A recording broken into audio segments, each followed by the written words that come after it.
அஸ்ஸலாமு அலைக்கும் வரஹ்மத்துல்லாஹி வபரகாத்து. கணியத்திற்குரிய அல்லாஹ்வின் நல்லடியார்களே, சகோதர சகோதரிகளே, இன்னைக்கு துன்யாவில் ஏதாவது ஒரு பொருளை நம்ம கடைக்கு போகிறோம்னு சொன்னால் நம்ம என்ன செய்வோம்?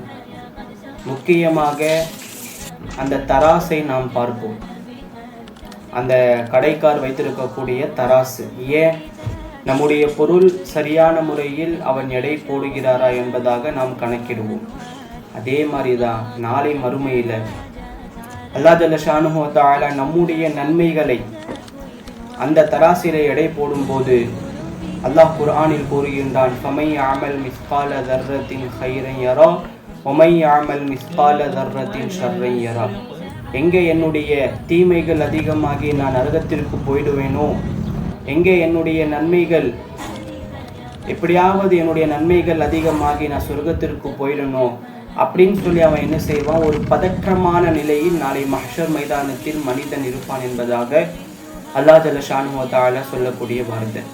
அன்பார்ந்தவர்களே, அதனால தான் நம்முடைய ஸல்லல்லாஹு அலைஹி வஸல்லம் அவர்கள் இந்த பதற்றத்திலிருந்து நீங்கள் வெளியே வர வேண்டும் என்றால் இந்த தஸ்பீஹாத்தை நீங்கள் அதிகமாக ஓதுங்கள்.